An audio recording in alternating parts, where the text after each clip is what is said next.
কিন্তু মৃত্যু নামক সত্য যে প্রথম দিন থেকে বলেছে আমি আসব, সে আসবেই। তাই এই সত্যটাকে গ্রহণ করতে কবি রবীন্দ্রনাথ ঠাকুরের কষ্ট হচ্ছে না।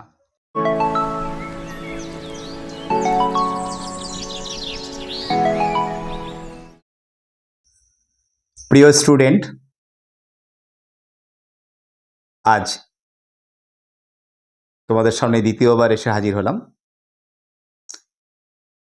আজ পড়াচ্ছি দ্বাদশ শ্রেণীর জন্য নির্বাচিত রবীন্দ্রনাথ ঠাকুর রচিত রূপনারায়ণের কুলে।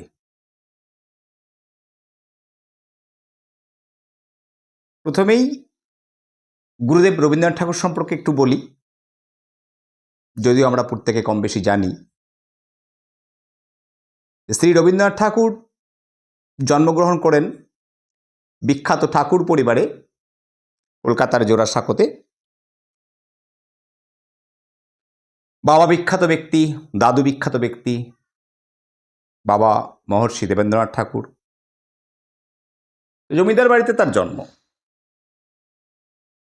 কবে? 1861 খ্রিস্টাব্দের মে মাসের 7 তারিখে। উনি দীর্ঘ আয়ু পেয়েছিলেন, 80 বছর জীবিত ছিলেন উনি। গুরুদেব আমাদের ছেড়ে চলে গেছেন 1941 খ্রিস্টাব্দের 7 আগস্ট।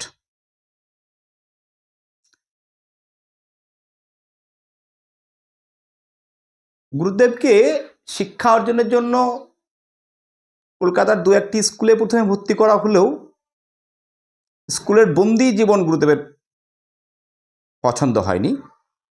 তাই ওনার শিক্ষা সমস্তটাই গৃহশিক্ষকের দ্বারা।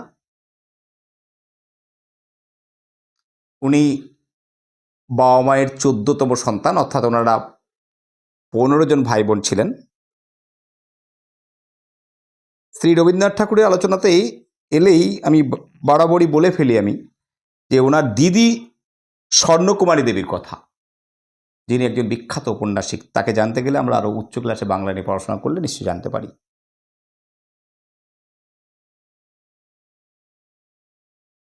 রবীন্দ্রনাথ ঠাকুরের এই রূপনারায়ণের কুলে কবিতাটা উনি যখন লিখছেন,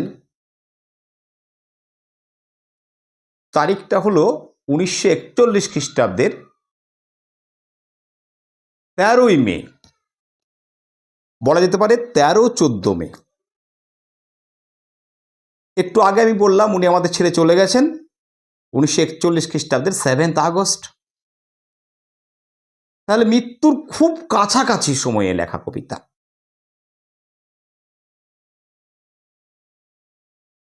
তখন গুরুদেব চরম অসুস্থ, সম্পূর্ণভাবে তিনি অক্ষম কিছু লেখার জন্য। সে সময়ে ওনার কাছে সেবিকা হিসাবে ছিলেন শ্রীমতী রানীচন্দা। তো এই কবিতাটি তিনি রানীচন্দাকে বলেন, আর রানীচন্দা সেটা লিখেন। এই তথ্য আমরা পেয়েছি রানীচন্দার লেখা একটা প্রবন্ধ আলাপচারিতায় রবীন্দ্রনাথ নামে। সেখানে তিনি বলছেন যে ভোর 3:15 13ই মে তিনি এই কবিতার অর্ধেক অংশ আমাকে বলে শোনালেন, আর তার পরের দিন অর্ধেক অংশ বলে শোনালেন, যেটা আমি লিখেছি। এখানে রবীন্দ্রনাথকে আমরা পাই দার্শনিক হিসেবে। যাই হোক, আমরা দেখি আলোচ্য কবিতাটি কি। রূপনারায়ণের কুলে, শ্রী রবীন্দ্রনাথ ঠাকুর। রূপনারায়ণের কুলে জেগে উঠিলাম, জানিলাম এ জগৎ স্বপ্ন নয়। রক্তের অক্ষরে দেখিলাম আপনার রূপ, চিনিলাম আপনারে আঘাতে আঘাতে, বেদনায় বেদনায়। সত্য যে কঠিন, কঠিনেরে ভালোবাসিলাম, সে কখনো করে না বঞ্চনা। আমৃত্যু দুঃখের তপস্যায় জীবন, সত্যের দারুণ মূল্য লাভ করিবারে, মৃত্যুতে সকল দেনা শোধ করে দিতে। কবিতাটি ছোট কবিতা, কিন্তু এর অন্তর্নিহিত অর্থ সুবিশাল।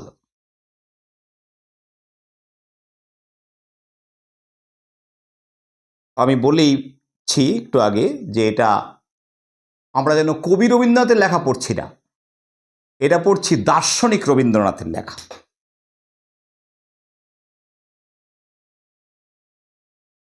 এই কবিতাটি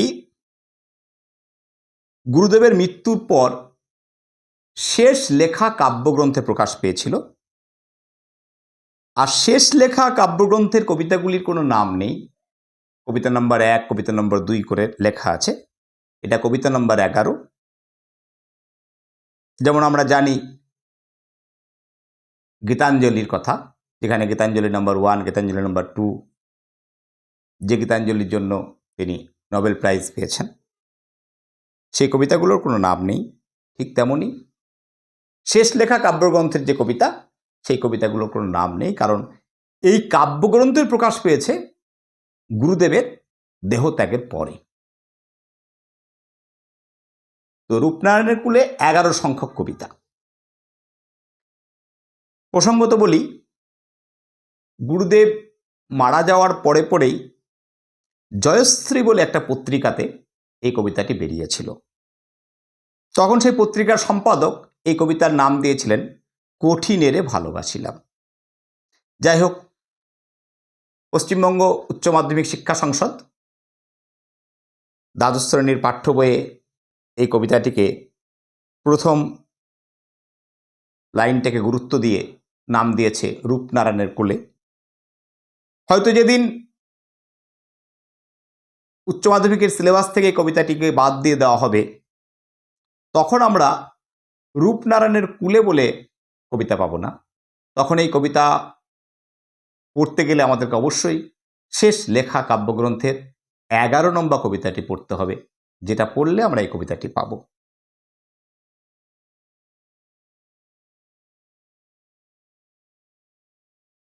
রূপনারায়ণের কুলে জেগে উঠিলাম। এখানে রূপনারায়ণ কোনো মতেই নদী নয়। অনেকে মনে করতে পারে, তোমরা মনে করতে পারো যে রূপনারায়ণ নদীর কুলে উনি জেগে উঠলেন, তা নয়। এখানে রূপনারায়ণের কুলে জেগে উঠলাম, রূপনারায়ণ মানে হলো রূপময় সুন্দর পৃথিবী। তো এই সুন্দর পৃথিবীর কুলে কবি জেগে উঠলেন। এই জেগে ওঠা মানে সচেতন হলেন। আর কুলে হতে শেষ প্রান্তে, অর্থাৎ রূপময় সুন্দর পৃথিবীর শেষ প্রান্তে কবি যেন সচেতন হয়ে সত্য জানতে পারছেন যে রূপনারায়ণের কুলে জেগে উঠিলাম, জানিলাম এ জগৎ স্বপ্ন নয়। হ্যাঁ, তাহলে রূপনারায়ণের কুলে জেগে উঠিলাম। তাহলে যখন তিনি রূপনারায়ণের কুলে না থেকে রূপনারায়ণের মধ্য গগনে ছিলেন, রূপনারায়ণের শুরুতে ছিলেন, তখন কিন্তু তিনি জেগেছিলেন না, সচেতন ছিলেন না। তখন তার কাছে মনে হতো এ জগৎ স্বপ্ন। আর ঠিক রূপনারায়ণের কুলে, অর্থাৎ জীবনের শেষ প্রান্তে পৌঁছে, মৃত্যুর কাছাকাছি পৌঁছে, এতটা কাছাকাছি পৌঁছে যে এটা উনি লিখছেন 13ই মে, আর উনি মারা যাচ্ছেন 41 খ্রিস্টাব্দেরই 7 আগস্ট। এত কাছাকাছি সময়ে উনি এই কবিতাটি লিখছেন। তাহলে সত্য সত্যই উনি জীবনের শেষ প্রান্তে ওনার উপলব্ধি হলো। কি উপলব্ধি হলো? এই জগৎ স্বপ্ন নয়। তাহলে এর আগে তার কাছে জগৎটা ছিল স্বপ্নময়। আসলেই তাই তো, কারণ রবীন্দ্রনাথ জমিদার বংশের সন্তান। রবীন্দ্রনাথ 14তম সন্তান। তার বাড়িতেই বিখ্যাত বিখ্যাত লেখক, তার নিজের দিদি স্বর্ণকুমারী দেবী বিখ্যাত লেখিকা। তাঁকে সন্তুষ্ট করার জন্য, তিনি শিশু ছিলেন, বাড়িতে যাত্রা করানো হতো।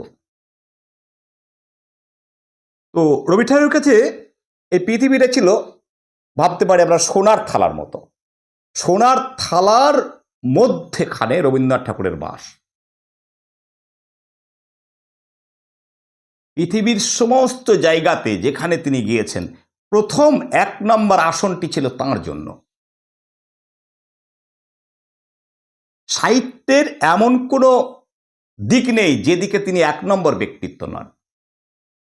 শ্রেষ্ঠ কবি রবীন্দ্রনাথ ঠাকুর, শ্রেষ্ঠ ঔপন্যাসিক রবীন্দ্রনাথ ঠাকুর, শ্রেষ্ঠ নাট্যকার রবীন্দ্রনাথ ঠাকুর, শ্রেষ্ঠ গীতিকার রবীন্দ্রনাথ ঠাকুর।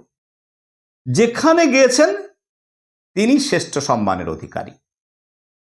নাইট উপাধি পেয়েছেন, নোবেল পেয়েছেন, বিভিন্ন দেশে থেকে তাকে সম্মান জানানো হয়েছে। তো তার কাছে পৃথিবীটা অন্তত সাধারণ দৃষ্টিকোণ থেকে সোনার থালার মতোই ছিল।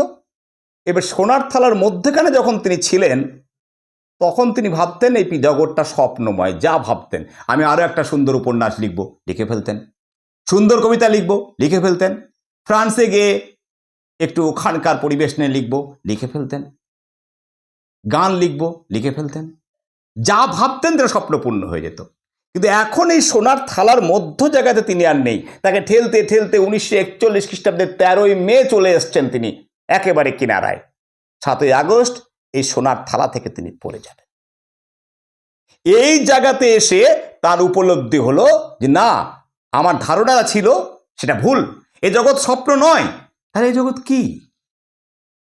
এ জগৎ কঠিন বাস্তব, কঠিন বাস্তব। আমাকে এবার এই পৃথিবী ছেড়ে চলে যেতে হবে। আমিও আর পৃথিবীতে থাকতে পাবো না। এ কঠিন সত্য, এ সত্যকে মেনে নিতে হবে। তাই তিনি বললেন, রূপনারায়ণের কুলে জেগে উঠিলাম, জানিলাম এ জগৎ স্বপ্ন নয়। স্বপ্ন নয় এ জগৎ, কঠিনকে মানার এই জগৎ, কঠিনের উপর দাঁড়িয়ে আছে জগৎ। এই বোধটা এলো যখন আমার কাছে মৃত্যু খুব কাছাকাছি সময় এলো। রূপনারায়ণের কুলে জেগে উঠিলাম, জানিলাম এ জগৎ স্বপ্ন নয়। রক্তের অক্ষরে দেখিলাম আপনার রূপ। রক্তের অক্ষরে দেখল। রক্ত, সময় আর নদী, এই তিনটির মধ্যে একটি বিষয়ে মিল রয়েছে, খুব সুন্দর মিল রয়েছে। সেটা হলো গতি, প্রবাহমানতা। রক্ত ধমনীতে ধমনীতে, শিরায় শিরায় অনবরত প্রবাহমান। সময় প্রবাহমান, নদী প্রবাহমান।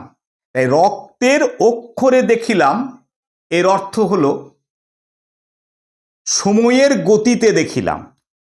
সেই 1861 খ্রিস্টাব্দ থেকে 1941 খ্রিস্টাব্দ পর্যন্ত জীবনের অভিজ্ঞতায় দেখিলাম, 80 বছরের জীবনের অভিজ্ঞতায় দেখিলাম। কি দেখিলাম? রক্তের অক্ষরে দেখিলাম আপনার রূপ। নিজের রূপটাকে চিনতে পারলাম। এখানে একটু বলে রাখি, রবীন্দ্রনাথ ঠাকুর খুব সুন্দর চেহারার অধিকারী ছিলেন। 6 ফুট 3 ইঞ্চি লম্বা ছিলেন তিনি। এত সুদর্শন তার চেহারা। চোখগুলো ছিল আয়তক্ষেত্র, টানা টানা চোখ। তো যখন তিনি যুবক, সুন্দর চুলের অধিকারী, সুন্দর উচ্চতার অধিকারী, সুন্দর স্বাস্থ্যের অধিকারী, তখন তার এই 6 ফুট 3 ইঞ্চিটাকে মনে হতো রবীন্দ্রনাথ ঠাকুর। কিন্তু মৃত্যুর কাছাকাছি এসে উনি বুঝতে পারলেন যে এই শরীরটা রবীন্দ্রনাথ ঠাকুর নয়, আত্মাটা রবীন্দ্রনাথ ঠাকুর। যেমন বুঝতে পেরেছিলেন লালন ফকির। লালন ফকির তার নিজেকে একটা পাখির সঙ্গে তুলনা করে গান গেয়েছিলেন। খাঁচার ভিতর অচিন পাখি, পাখি কেমনে আসে যায়। তো ওখানে অচিন পাখির বাসস্থানটা ছিল মানবদেহ। এখানেও রবীন্দ্রনাথ ঠাকুর বুঝতে পারলেন যে রক্তের অক্ষরে দেখিলাম, অর্থাৎ জীবনের অভিজ্ঞতায় দেখিলাম আপনার রূপ, নিজের রূপ দেখতে পেলাম যে আমি কি, আমি চিরস্থায়ী নয়, আমাকেও যেতে হবে পৃথিবী ছেড়ে।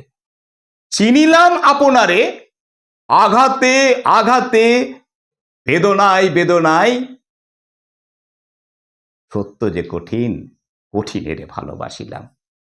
এখন উনি নিজের জীবনের সত্যকে তুলে ধরলেন, যেটা আমরা দেখি বাহ্যিক দৃষ্টিকোণ থেকে, যে উনি জমিদারের ছেলে, উনি নিজে বিশ্বকবি, উনি সমস্ত জায়গাতে ওনার 1 নম্বর আসন, সব থেকে সুখী ব্যক্তি। কিন্তু না, ওনার ব্যক্তি জীবন তার ছিল না। ব্যক্তি জীবনে সত্যি সত্যি নিজেকে উনি মৃত্যুর প্রান্তে এসে যখন নিজের জীবনকে নিয়ে সমীক্ষা করছেন, তখন দেখছেন, নিজেকে চিনতে গিয়ে, হিসেব করতে গিয়ে দেখছেন, চিনিলাম আপনারে, আঘাতে আঘাতে, বেদনায় বেদনায়। হ্যাঁ, 14 বছর বয়সে উনি মাতৃহারা হন। 24 বছরের তরুণ, নতুন বৈঠান যার বন্ধু কাদম্বরী, সাহিত্য অনুরাগী, যার সঙ্গে রবীন্দ্রনাথের হরিহর আত্মা, সেই কাদম্বরী দেবী আত্মহত্যা করলেন যখন গুরুদেবের বয়স 24 বছর। তারপরে চোখের সামনে নিজের স্ত্রী মৃণালিনী দেবী মারা গেল, মারা গেল তার মেজ মেয়ে রেণুকা। অল্প কিছুদিনের মধ্যেই মারা গেলেন তার জামাইদা সারদারঞ্জন, যিনি তাকে খুব বেশি ভালোবাসতেন। তারপরে তিনি হারালেন তার সন্তানদের। মাধুরীলতা মারা গেলেন, মারা গেলেন পুত্র সমীন্দ্রনাথ। প্রচুর মৃত্যু দেখেছেন কবি। এমনকি মৃত্যু দেখার সঙ্গে সঙ্গে জামাতাদের দ্বারা তিনি আঘাতগ্রস্ত হয়েছেন, মানসিক আঘাত জামাতারাও করেছে। তাই গুরুদেবের জীবনটা সবটা সুখকর ছিল তা বলা যায় না, প্রচুর বিয়োগ ব্যথা তিনি পেয়েছেন। তাই তো তিনি বললেন, রক্তের অক্ষরে দেখিলাম আপনার রূপ, চিনিলাম আপনারে, আঘাতে আঘাতে, বেদনায় বেদনায়। তারপরে তিনি বলছেন, সত্য যে কঠিন, কঠিনেরে ভালোবাসিলাম। তিনি সমস্ত মৃত্যুগুলোকে মেনে নিলেন, দুঃখগুলোকে মেনে নিলেন, কারণ সত্য।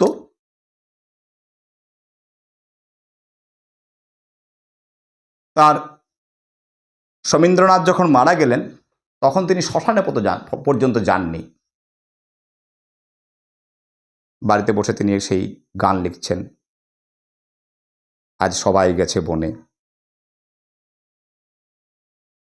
তো গুরুদেবের জীবনে ব্যথা এত এসেছে যে সত্যই তার জীবন তার গানের মতোই, যা চেয়েছি কেন তা পাই না। রূপনারায়ণের কুলে এসে কবির এই আত্ম উপলব্ধি, যে তিনি নিজের জীবনকে চিনলেন, কেমন জীবন আমার, আঘাতে আঘাতে, বেদনায় বেদনায়, কিন্তু তিনি সত্যটাকে মেনে নিলেন। সত্য যে কঠিন, কঠিনটাকে তিনি মেনে নিলেন, কারণ কঠিন সত্য কখনো বঞ্চনা করে না। বাকি যে কেউ সুসময়ে এসে বলতে পারে আমি তোমার সঙ্গে থাকবো, কিন্তু যখন দুঃসময় আসে তখন সে তার কথা রাখে না। কিন্তু মৃত্যু নামক সত্য, যে প্রথম দিন থেকে বলেছে আমি আসব, সে আসবেই। তাই এই সত্যটাকে গ্রহণ করতে কবি রবীন্দ্রনাথ ঠাকুরের কষ্ট হচ্ছে না, মনে হচ্ছে যেন আর একটা জগতে যাবার পরিকল্পনা মাত্র। তাহলে কি দেখলাম, যে রূপনারায়ণের কুলে জেগে উঠিলাম, জানিলাম এ জগৎ স্বপ্ন নয়, রক্তের অক্ষরে দেখিলাম আপনার রূপ। অর্থাৎ সময়ের অভিজ্ঞতা দেখলাম। চিনিলাম আপনারে আঘাতে আঘাতে বেদনায় বেদনায়, সত্য যে কঠিন কঠিনেরে ভালোবাসিলাম, সে কখনো করে না বঞ্চনা। এরপরে কবি জীবনের সংজ্ঞা দিলেন। আমৃত্যু দুঃখের তপস্যায় জীবন। জন্ম থেকে মৃত্যু পর্যন্ত জীবনের সংজ্ঞায় তিনি জানিয়ে দিলেন দুঃখের তপস্যা। সেজন্যই আমরা শুরুতে বলেছি আমি যে দার্শনিক রবীন্দ্রনাথ ঠাকুরকে পাই। যেমন গৌতম বুদ্ধ বলেছিলেন সংসার দুঃখময়, দুঃখের কারণ আছে। ভারতীয় দর্শনও দুঃখের কথা বলে, অবশ্য পরে মোক্ষ লাভের কথা ভারতীয় দর্শন বলে। রবীন্দ্রনাথ ঠাকুর জানিয়ে দিলেন জীবনের সংজ্ঞা, যা আমৃত্যু দুঃখের তপস্যায় জীবন, সত্যের দারুণ মূল্য লাভ করিবারে মৃত্যুতে সকল দেনা শোধ করে দিতে। সত্যের দারুণ মূল্য লাভ, কি সেই সত্য? সত্য এটাই যে গুরুদেব এই পৃথিবীর কাছে ঋণী। এই পৃথিবী গুরুদেবকে প্রচুর দিয়েছে। পৃথিবীর জল, পৃথিবীর ফল, পৃথিবীর বায়ু নিয়ে গুরুদেব বড় হয়ে উঠেছেন। পৃথিবীতেই তিনি শ্রেষ্ঠ কবি, বিশ্বকবি হয়েছেন। পৃথিবীতেই তিনি নোবেল জয়ী হয়েছেন। দিন দিন গুরুদেবের প্রতি পৃথিবীর ঋণ বেড়েই চলেছে।